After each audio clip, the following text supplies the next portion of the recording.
une jeune de 18 ans qui a une glande thyroïde au niveau de la bouche.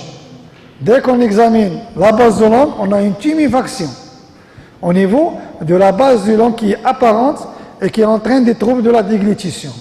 Et lorsqu'on a demandé une échographie, on a vu qu'il n'a pas de thyroïde. Et la tuméfaction qu'il a au niveau de la base de langue, c'est une glande thyroïde. On ne l'a pas opéré, mais on l'a mis sous traitement hormonal et on a pu réduire le volume de cette tuméfaction sans causer des dégâts parce que c'est une glande normale qu'il faut respecter. Et c'est pour cette raison, dès que vous avez une tuméfaction qui siège à ce niveau, il ne faut pas être borné. Il ne faut pas aller, parce que vous n'êtes pas des techniciens qui arrachent tout ce qui est anormal. Il faut toujours raisonner de quoi il s'agit de cette tuméfaction. Parce que des fois, elle est normale. Cette tuméfaction peut être un organe normal qui a stoppé sa migration embryonnaire à ce niveau. Et donc, il faut s'assurer. Il faut toujours anticiper. Vous connaissez donc l'embryologie. Et vous connaissez donc le territoire de migration de chaque organe. Dès que vous avez une tuméfaction qui siège sur un territoire de migration embryonnaire, il faut aller chercher en aval cet organe-là pour s'assurer, est-ce qu'on est devant une ectopie, est-ce qu'on est devant un organe qui est normal. Vous voyez donc ce kyste de tractus thyroïde sur une vue de face et sur une vue de profil. Deuxième étiologie d'une tuméfaction cervicale médiane, c'est ce qu'on appelle la laryngocèle. La laryngocèle, c'est un kyste, c'est un vestige embryonnaire, c'est un kyste qui se développe à partir d'un orifice embryologique du larynx, qui siège au niveau du ventricule, au niveau de la partie antérieure du ventricule de larynx.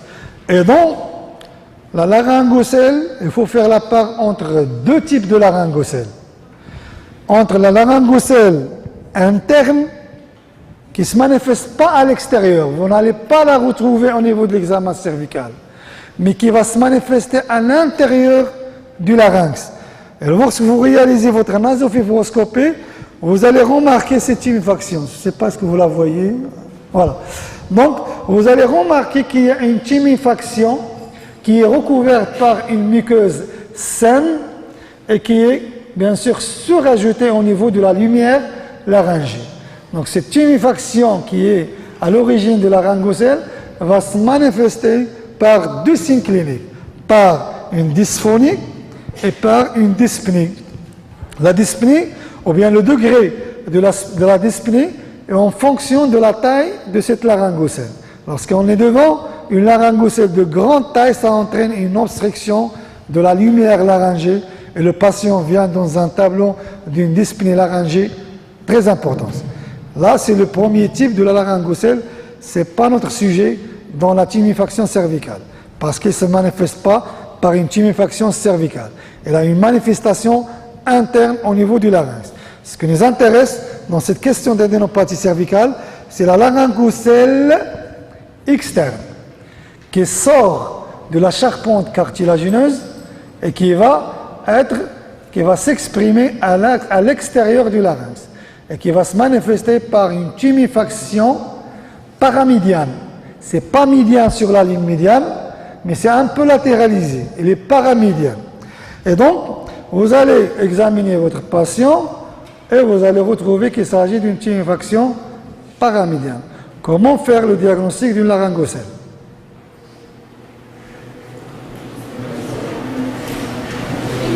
Hein? Comment faire, sachant sur le plan anatomique qu'il y a une communication entre cette tuméfaction et la lumière laryngée. Donc, comment faire la diagnostic?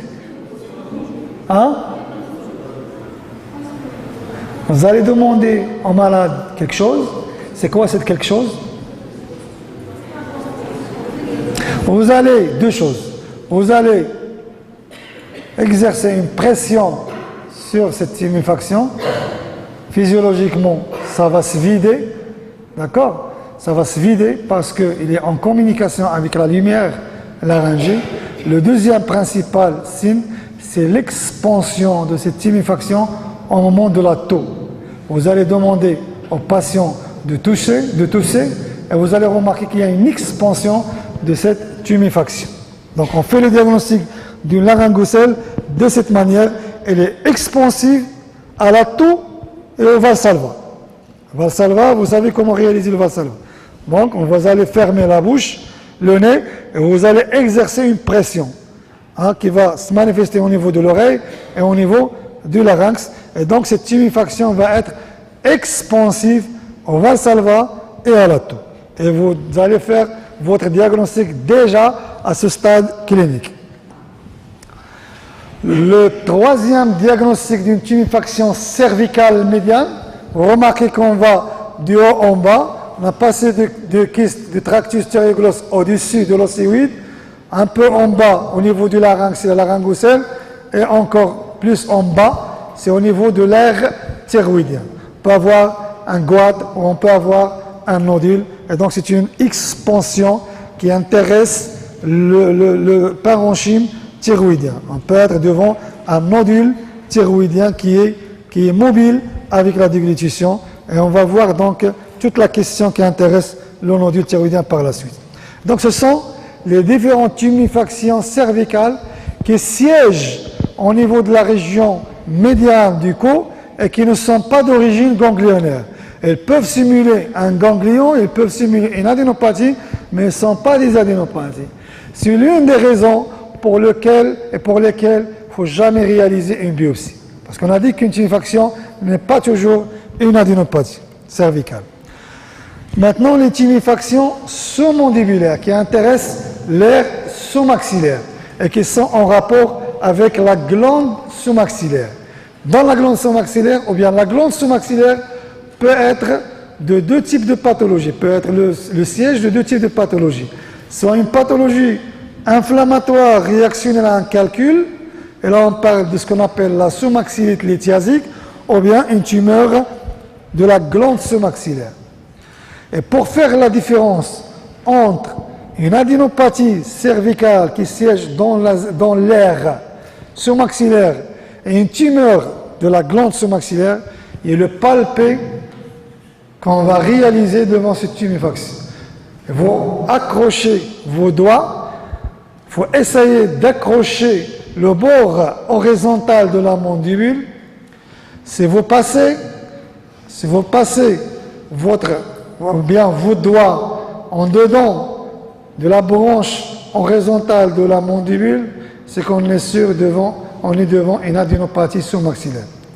Et si vous n'arrivez pas à passer, il s'agit de la glande sous-maxillaire, il s'agit d'une tuméfaction de la glande elle-même.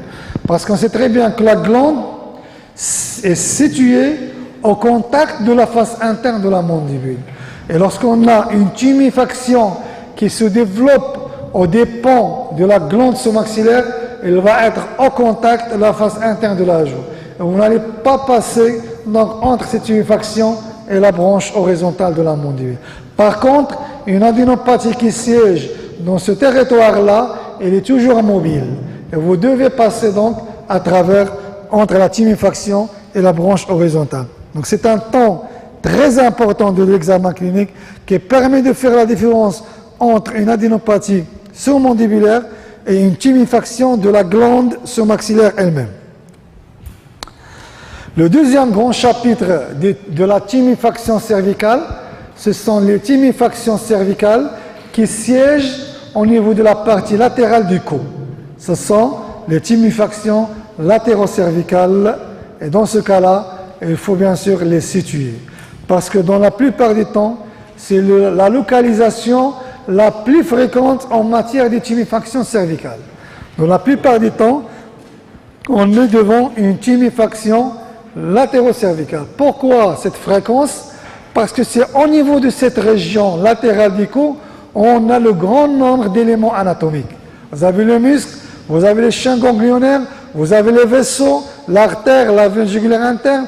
Le principal d'éléments vasculaires nerveux siège au niveau de la partie latérale du cou. Et donc, une tuméfaction latérocervicale peut intéresser ces différents éléments anatomocliniques. Et donc, pour faire la part des choses, on va diviser la partie latérale du cou en 3 tiers. Vous avez le tiers supérieur, le tiers moyen et le tiers inférieur.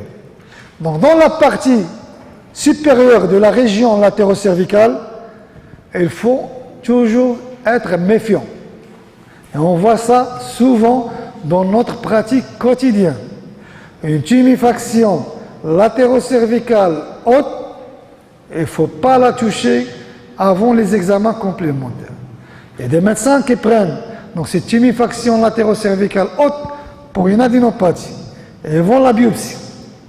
Et on tombe sur le parenchyme parotidien. Parce qu'on sait très bien que sur le plan anatomique, on a un prolongement cervical de la glande parotide. Il y a toujours un prolongement en bas de parenchyme parotidien qui peut être le siège d'une pathologie tumorale. Et on peut avoir une tumeur parotidienne qui se développe sur ce prolongement cervical, qu'il ne faut pas le prendre comme étant une adénopathie cervicale et aller la biopsie. Parce qu'il y a ici le risque du nerf facial.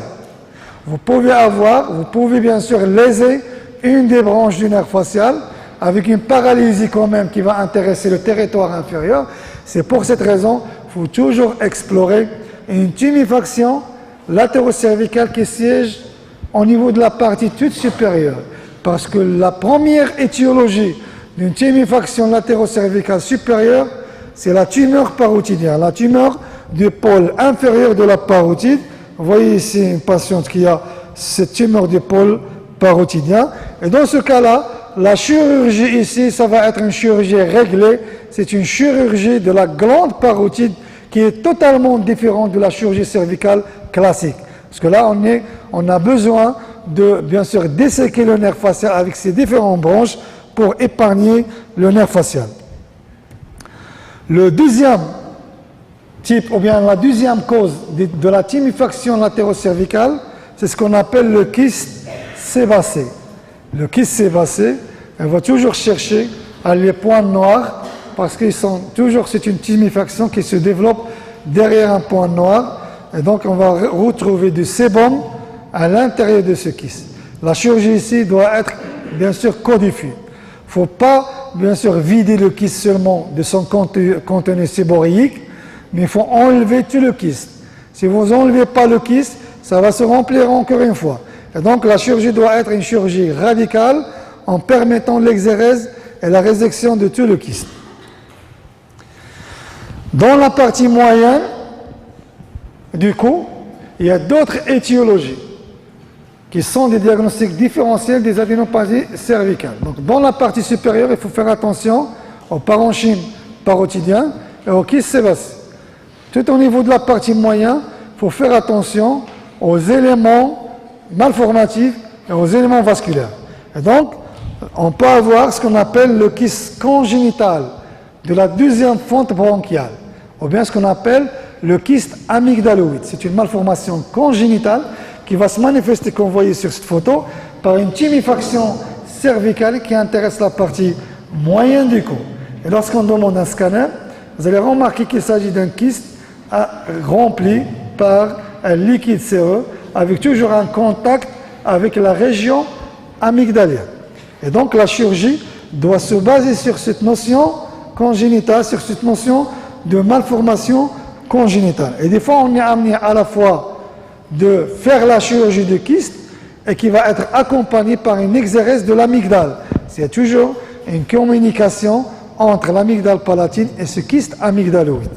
Et donc, si vous réséquez juste le kyste, vous laissez en place le cordon de ce kyste, on va avoir une réapparition de ce kyste. Donc, toujours, la chirurgie doit se baser sur cette notion de, bien sûr, de malformation congénitale. Deuxième étiologie, c'est ce qu'on appelle le paraganglion, ou bien le chémodectone. Là, c'est une tuméfaction d'origine vasculaire qui va intéresser soit la carotide primitive, soit le nerf vague, parce que c'est une tumeur qui se développe à partir des cellules paraganglionnaires. Donc ces cellules paraganglionnaires, on sait très bien qu'elles sont dispersées entre le nerf et l'artère. Et du coup, donc ce paraganglion peut intéresser soit l'artère carotide interne ou bien le nerf vague. Et dans le paraganglion, vous connaissez ça, il faut toujours chercher la notion de quoi? Parce qu'il y a deux types de paragangliome. Il y a un paragangliome sécrétant et un paragangliome non sécrétant. Et sécrète quoi? Exactement. Et sécrète les catécholamines. Et donc systématiquement, vous devez rechercher, et d'une manière obligatoire et systématique, dès que vous avez une suspicion d'un paragangliome cervical, il faut aller explorer les surrénales avec un scanner abdominal pour rechercher l'état de la surrénale, parce qu'elle peut être le siège d'un adénome surrénalien qui est associé à ce paragangliome qui est à l'origine de la sécrétion des catécholamines, parce que l'anesthésie de ce genre de patient est très grave. Deuxième étiologie, ce sont les tumifactions nerveuses qui intéressent les nerfs cervicaux. On vous a dit qu'il faut toujours palper cette tumifaction par rapport au plan vertical ou bien par rapport au plan antéro-postérieur. Et une tumeur nerveuse ne bouge pas dans le plan sagittal, ne bouge pas dans le plan vertical. Il faut donc chercher une tumeur nerveuse qui est dans la plupart des temps secondaire soit un neurofibrome ou bien un schwannome. Et lorsque vous suspectez une tumeur nerveuse à l'examen clinique, vous devez compléter votre examen clinique à torse nu. Retenez ce message. C'est un examen à torse nu. Vous devez déshabiller votre patient pour examiner tous les teguments cutanés à la recherche de cette notion de tache café au lait. Vous remarquez ça sur ce patient.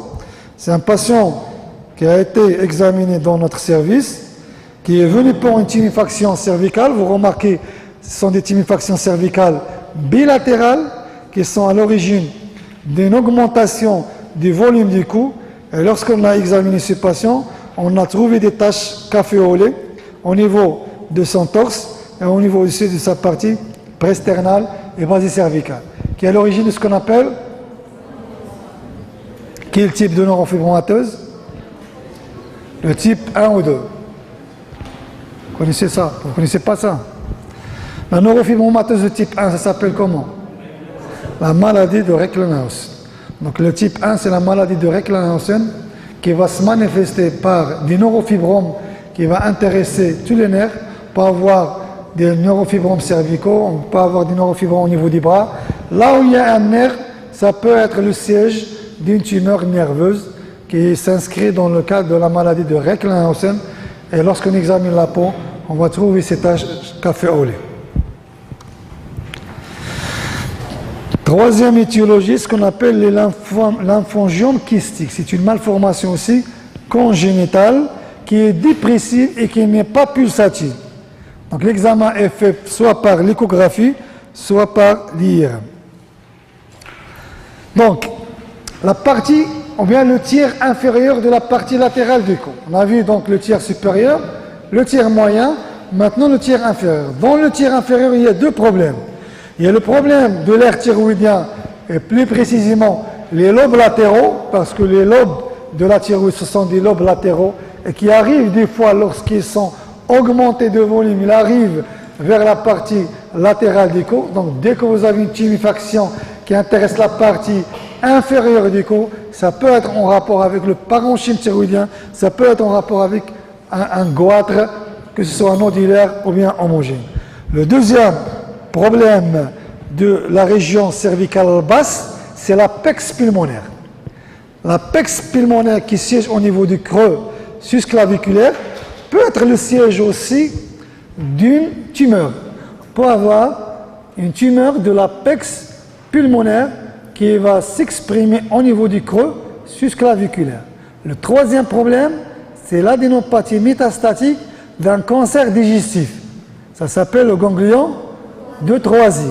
On peut avoir un adénocarcinome gastrique qui va se manifester par une adénopathie métastatique qui siège au niveau du creux susclaviculaire. On va laisser le reste pour la séance prochaine.